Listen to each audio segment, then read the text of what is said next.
अस्सलाम वालेकुम नाज़रीन, मेरा नाम है सईद इरफान। आप देख रहे हो एसके न्यूज़। एसके न्यूज़ में आपका फिर से स्वागत है। आइए देखते हैं आज की क्या है ताज़ा खबर। देखिए, कोरोना के पीरियड में आप लोगों ने हमने सब ने महसूस किया कि किस तरह से वेंटिलेटर्स की, आपके ऑक्सीजन कंसंट्रेटर्स की, या इवन सादी दवाइयों की, अगर हम एक ऑक्सीमीटर की अगर बात करते हैं तो लोग बोलते थे कि आप एक ऑक्सीमीटर लगा के है तो अपना सब चेक कर लिया करिएगा, उसका पल्स रेशियो ये वो सब। लेकिन वो भी ख़रीदना कितना एक मुश्किल जा रहा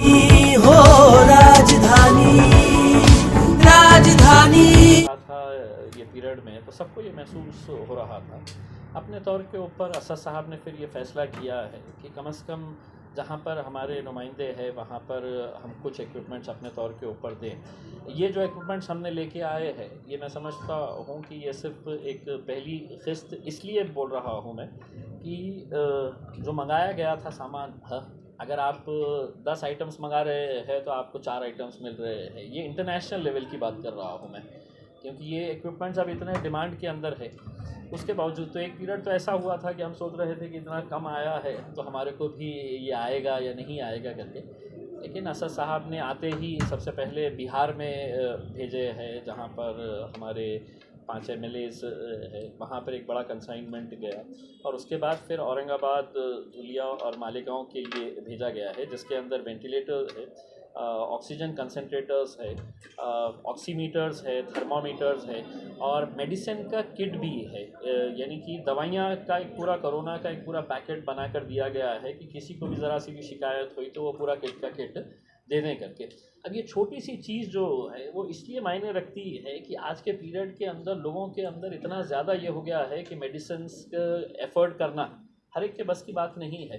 तो ये छोटी चीज़ के ऊपर उन्होंने गौर करते हुए ये सामान उन्होंने भेजा है। मुझे यहाँ पर आने में इसको 4 दिन की देरी इस वजह से हुई कि आप लोगों को मालूम है कि औरंगाबाद के अंदर जो मामला चल रहा था उसके चलते हुए पुलिस केस रजिस्टर हुआ। उसमें साथ ही साथ 26 के करीब दुकानदारों के ऊपर केस रजिस्टर हुआ जिनकी पैरवी करने के लिए मैं गया था। अल्हम्दुलिल्लाह कल उन लोगों का एंटिसिपेटरी बेल सैंक्शन हो गई है। तो जैसे ही उनकी सैंक्शन हुई तो मैं सोचा कि अब निकल के जाके आज उनके पास आना चाहिए। और हम उम्मीद करते हैं कि इससे एक छोटा ही क्यों नहीं सही, लेकिन एक बहुत अच्छा एक ऐसी कोशिश है कि जिसके ज़रिए यकीनन लोगों को फ़ायदा होगा। जिस दिन औरंगाबाद के अंदर ये पहुंचा तो आप यकीन नहीं मानेंगे कि जैसे ही हमने डिक्लेयर किया कि हैदराबाद से, तो विदिन 3-4 घंटे के अंदर हमारे ऑक्सीमीटर्स पूरे चले गए। और ख़ुशी इस बात की है कि जो लोग मजलिस इत्तेहादुल मुस्लिमीन के ऊपर कभी उंगलियां उठाते थे, कभी हमारे को तनकीद करते थे, एक फ़िरक़ा परस्त जमात है करके कहते थे, आज खुशी इस बात की है कि वो ऑक्सीमीटर, वो ऑक्सीजन कंसंट्रेटर ये नहीं देख रहा है कि सामने वाले की ज़ात क्या है, मज़हब क्या है, उसका धर्म क्या है। नॉन मुस्लिम लोग भी उसको लेकर जा रहे हैं, वो भी उसे इस्तेमाल कर रहे हैं, वो लोगों की तरफ से भी डिमांड आ रहा है।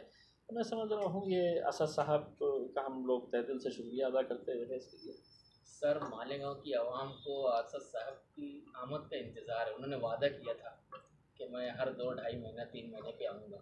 आप यकीन मानिएगा कि मतलब ये बिल्कुल सही है कि हमने जब मालेगांव के अंदर जीत हासिल की थी, धुलिया में जीत हासिल करी थी, अपने तौर के ऊपर ये असद साहब ने ख़ुद ने ये कहा था कि प्रोग्राम इस तरह से बनाया जाए कि कम से कम हम लोग 3-4 महीने में एक आध राउंड मारे करके। लेकिन आप लोग को ख़ुद भी पता होगा कि जैसा पहला जो साल था पार्लियामेंट का, उस वक्त है तो हर 2 महीने के बाद है तो पार्लियामेंट का सेशन चला, और उसके बाद जो कोरोना का पीरियड स्टार्ट हुआ तो उसके बाद अभी भी तक हम संभल नहीं पाए हैं। मैं ख़ुद ये समझ रहा हूँ कि कितने महीनों के बाद मैं पहली मर्तबा अगर बाहर निकला हूँ तो अब मालेगांव आया है। असद भाई ने ख़ुद ने मुझसे ये कहा कि भाई वहाँ का हालात ठीक है क्या। मैं ख़ुद आना चाह रहा हूँ औरंगाबाद, मालेगांव, धुलिया में जाना चाह रहा हूँ करके इसमें। लेकिन एक चीज़ हम खुद थोड़ा सा एहतियात इस वजह से कर रहे हैं कि देखिए मैं आ गया तो चल जाएगा उसके अंदर, लेकिन असद भाई आए और पूरी भीड़ इकट्ठा हो गई तो मालेगांव की भीड़ इकट्ठा होंगी और कहीं झारखंड के अंदर केसेस बढ़ गए तो बोलेंगे असद भाई की वजह से बढ़े हैं करके, उन्हें मालेगांव गए थे करके। तो इस वजह से हम भी थोड़ा सा एहतियात बरत रहे हैं। मालूम है आप लोगों की मोहब्बत है, लेकिन इंशाल्लाह ज़रूर आएंगे ऐसा सब।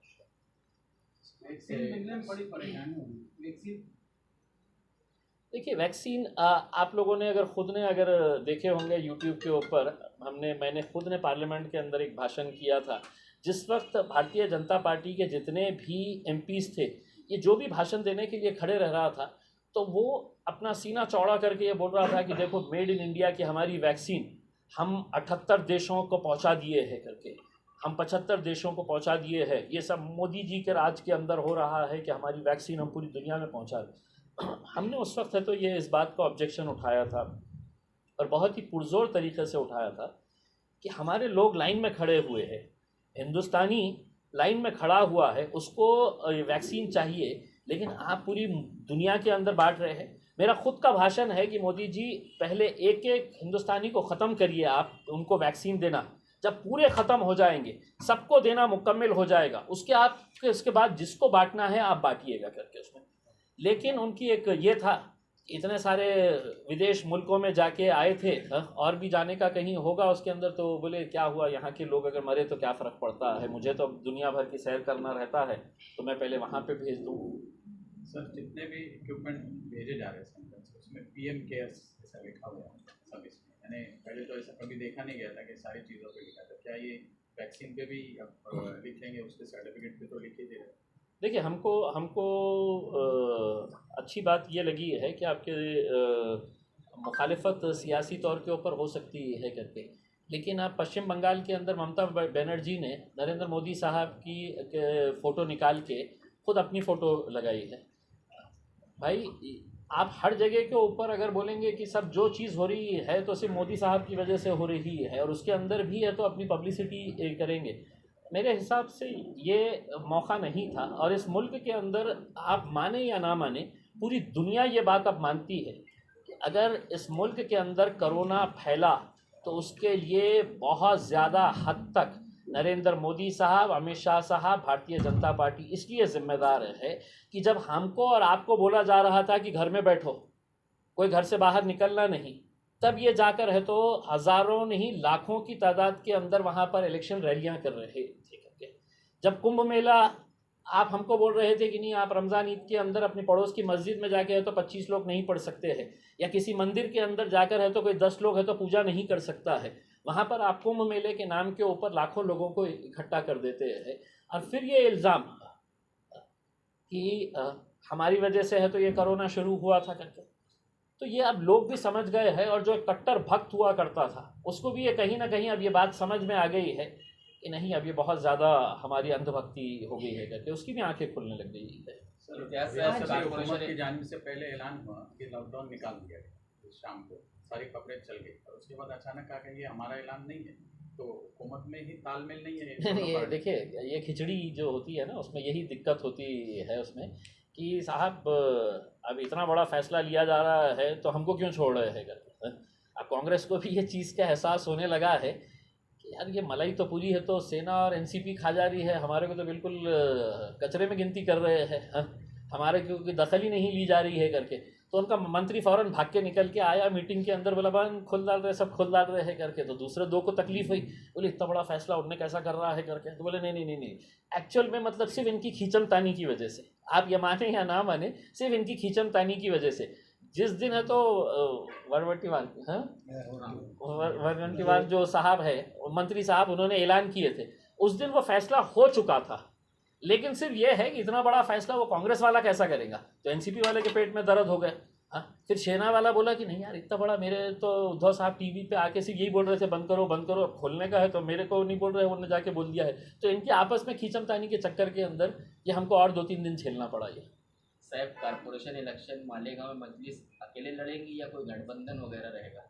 देखिए इसका फ़ैसला जो है ये हमारे मुकामी जितने भी लीडर्स हैं, मुफ्ती साहब है, मलिक भाई है, ये सभी लोग मिलकर अपने तौर के ऊपर तय करेंगे। देखिए मुकामी इलेक्शंस जो है इसका कहीं पर भी कोई फ़ैसला पार्टी हाईकमान है तो ये नहीं करता है कि हम जैसा बोलेंगे करके। अक्सर असद साहब ने है तो ये पूरे फ़ैसले जो है वो मुकामी तौर के ऊपर मुकामी लीडर्स के ऊपर छोड़ते हैं। हमारी सिर्फ ये है कि मजलिस को यहाँ पर इतनी ताकत दे दे, इतने अच्छे तरीके से बड़ा कर दे कि हमको किसी के पास जाने की ज़रूरत ही ना पड़े। 4 लोग हमारे चौखट के ऊपर खड़े रहे कि हमको मजलिस के साथ जाना है करके। और इंशाल्लाह जिस तरह से मजलिस काम कर रही है, हमें यकीन है कि ऐसा सिचुएशन आएगा। ऐसी सिचुएशन अगर आ गई तो क्या फिर कांग्रेस, राष्ट्रवादी या फिर जैसे यहाँ पे पहले हो चुका है नहीं, आमदार साहब जो है, मैं थोड़ा खुल के बोलता हूँ, आमदार साहब अभी जनता दल के तवज्जुह से जो है गठबंधन बनाए थे पीछे, अभी वो गठबंधन में है वो जो है, तो वो जनता दल को साथ लेके लड़ेंगे या फिर कैसा करेंगे? देखिए, अभी मुफ्ती कांग्रेस साहब की हमारी तकरीबन मेरे ख्याल 8-10 दिन पहले ही बड़ी ही लंबी डिस्कशन इस ताल्लुक़ से हुआ था। और हमने उस वक्त भी यही बात कहे थे कि मुफ्ती साहब हो गए हैं, हमारे खालिद भाई हो गए हैं, मलिक भाई हो गए हैं, ये सब मिलके आपस में बैठ के है तो ये तय करेंगे कि क्या करना है करके। एक बात ये अपने जहनों में से निकाल दीजिएगा कि बहुत सारी पार्टियां मिलकर अगर लड़ती है तो उनकी ताकत ज़्यादा होती है करके। अब हमने जो अभी बाई इलेक्शन हुआ है महाराष्ट्र के अंदर, तुलजापुर के अंदर, तो वहाँ पर कांग्रेस, राष्ट्रवादी, शिवसेना पूरे एक साथ मिलकर लड़े। जीती कौन? भारतीय जनता पार्टी जीती है करके।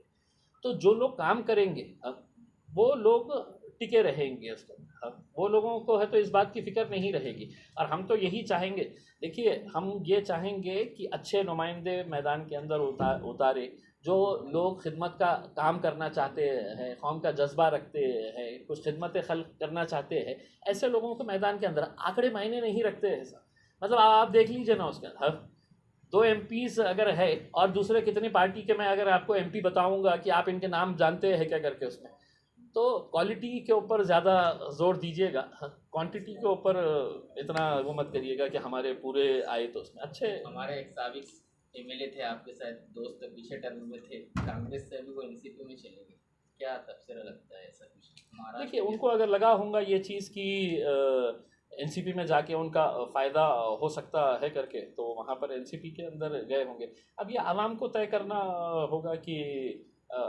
उनको वो कबूल करती है नहीं कबूल करती है करके। देखिए, आप पार्टी कोई भी ज्वाइन कर ले, उसमें अगर आपके लिए लोगों के दिल में जगह नहीं है तो आप दुनिया की बुश की पार्टी ज्वाइन कर ले, क्लिंटन की ज्वाइन कर ले, किसकी भी कर ले, उसमें कोई फ़र्क नहीं पड़ता है। इसमें लोगों के दिल में मोहब्बत होनी चाहिए। पार्टी ठीक है एक हद तक काम आती है उसमें। देखिए आगे जिस हमदर्दी के साथ आप यहाँ शहर में आए और जो भी शहर के लिए मदद की, तो आपको लगता नहीं कि आप लेट? देखिए, मैंने आपके आने से पहले ही इस बात का तबसरा किया मैंने कि ये जो इक्विपमेंट्स है, हम चाहते तो आपके पास है तो हम थर्मामीटर, ऑक्सीमीटर्स ये वो दे सकते थे, लेकिन आज वक्त की ज़रूरत क्या है तो ऑक्सीजन कंसनट्रेटर्स है। आप अगले कुछ दिनों के अंदर महसूस करेंगे कि आपके ऑक्सीजन कंसनट्रेटर्स के लिए कितनी डिमांड रहती है। वेंटिलेटर्स का सारे हिंदुस्तान के अंदर क्या हाल है आपने देखा, आपने जो सवाल किए थे। मेरे पास औरंगाबाद के अंदर 150 वेंटिलेटर्स PM केयर्स के आए थे और वो इस तरह से बांट दिए गए कि ये हॉस्पिटल को 10 दे दो, इसको 15 दे दो, और वो एक भी काम नहीं कर रहा था। मैंने पूरा उसके ऊपर रिसर्च किया, इंक्वायरी किया, और जब मीटिंग के अंदर मैंने बैठा और मैंने बैठ के ये कहा कि मैडम 150, डीन से पूछा 150 वेंटिलेटर्स आए हैं, ये आप इस्तेमाल कर रही है, तो खामोश बैठ गए, उन्होंने कोई जवाब नहीं दिए। जवाब मेरे पास था, मैंने कहा कि 150 वेंटिलेटर्स का हिसाब आप दीजिए, ये काम कर रहे हैं, तो उसने मीटिंग के अंदर, भरी मीटिंग के अंदर ये बोला कि ये कोई काम के वेंटिलेटर्स नहीं है करके। उसने तब मेरे ऊपर इतने चढ़ गए पूरे भारतीय जनता पार्टी वाले कि नहीं आप राजनीति कर रहे हैं। आखिर में 2 दिन पहले बॉम्बे हाई कोर्ट ने जिस तरह से लताड़ा है PM केयर्स को, इस पूरी तरीके से लताड़ा है कि मतलब ये आपने तो बेकार डब्बे लाके यहाँ पे रख दिए है करके, ये वापस लेके जाइए करके, इसकी इंक्वायरी करिए, क्या करने का है करिए, लेकिन अच्छे वेंटिलेटर्स दीजिएगा करके उसमें। तो हमारी कोशिश यही थी, अभी भी जैसा मैं बताया हूँ कि जितना हम देना चाह रहे थे वो देने, हमारी ख्वाहिश होने के बावजूद भी, हमारी मंशा होने के बावजूद भी हम नहीं दे पा रहे हैं, क्योंकि एक जो वेंटिलेटर है, ऑक्सीजन कंसनट्रेटर्स है, 4-4 गुना एक्स्ट्रा रेट के ऊपर है। उसके बावजूद भी असद साहब ने चूंकि है तो ये था, उनको भी मालूम था कि वक्त गुजरता जा रहा है, चलो महंगे में ही मिला सही, लेकिन हमको पहुंचाना है करके। तो अगर पहले मिल गए होते तो बिल्कुल हम यकीनन पहले उसके अंदर, लेकिन उस वक्त तो आपको ये मालूम था कि बाहर से ऑक्सीजन कंसनट्रेटर आ रहा तो किसी प्राइवेट पार्टी को नहीं मिल रहा था। गवर्नमेंट पूरा अपने तौर के ऊपर उसको एक्वायर कर रही थी, वेंटिलेटर्स पूरे अपने तौर के ऊपर, किसी भी प्राइवेट हॉस्पिटल को ये इख्तियारी नहीं था कि आप बाहर से अगर आ रहा है तो आप अपने लिए रखे करके। पूरा गवर्नमेंट ने अपने कंट्रोल के अंदर, जैसे ही वो कंट्रोल रिलैक्सेशन मिला तो हमने फौरन जितने आए हैं उतने दे दिए। MIM के प्लेटफॉर्म से आपने औरंगाबाद में जिस तरह से जा रहा है ना, जी नुमाइंदे देखिए 353 हो गई है और अभी नॉन अवेलेबल केस है, तो अब आप क्या कहें, क्या काम इसी तरह से? नहीं साहब, बिल्कुल आप बेफिक्र रहिएगा। देखिए हमने किसके लिए लड़े। आज मेरे पास ये जो दुकानदार जो आए थे, जो छोटे मोटे दुकानदार हैं, लोगों को ऐसा लगता था कि मजलिस का ये सांसद है, खासदार है, ये हमारा काम करेगा। आज सिंधी समाज के हो, जैन समाज के हो, मारवाड़ी हो, हिंदू भाई हो, हमारे सरदार जी हो, ये पूरे के पूरे हमसे तवक्कुल लगा के बैठे हुए हैं कि हमारी मदद आप करेंगे करके। और उनके लिए अगर हम लड़ने के लिए अगर जा रहे हैं तो आप सोचिएगा कि वो जो कमिश्नर साहब थे लेबर के, उन्होंने ये फैसला लिया कि 200 रुपये पर स्क्वायर फीट के हिसाब से है तो फाइन ली जाएगी। अब छोटे से छोटा अगर दुकानदार है तो उसको 20,000 रुपये कम से कम है तो उसको फ़ाइन पड़ रही थी उसमें। हमने जाके लड़े, पहले बहुत अच्छे तरीके से समझाए कि साहब नहीं है, लोगों के पास खाने पीने के लिए नहीं है, ये जैन आदमी है, इसके पास अगर आप गिर पड़ के भी उसकी जेब में 1,500 रुपये से ज़्यादा पैसा नहीं है। अब अगर उसको बोलेंगे कि आप 20,000 रुपये, कोई लेस बेचने वाला रोड के ऊपर खड़े रह के, अन्ना है हैदराबाद का, तेलंगाना का, पिछले 12 साल से है तो वहाँ पे रोड के ऊपर खड़े रह के लेस वो करता है, छोटी सी एक दुकान ले लिया है, उसको है तो आपने 24 दिन बंद करके रख डाले और कोई बोलने के लिए तैयार नहीं है। तो जब हम बोल रहे अच्छे तरीके से जाके तो बोले नहीं सरकार का है, तो मैं बोला कि सरकार का भगवान है कि उसका फरमान आ गया है और हम यहाँ पे गोटियाँ खेल रहे हैं क्या उसमें? पब्लिक हमारे से उम्मीद लगा के बैठी हुई है, तो आप ये कम करिएगा। और जब नहीं माने तो हमको थोड़ा सा तल्ख लहजे के अंदर जो भाषा उनको समझ में आती थी, फिर वो भाषा का इस्तेमाल करना पड़ा।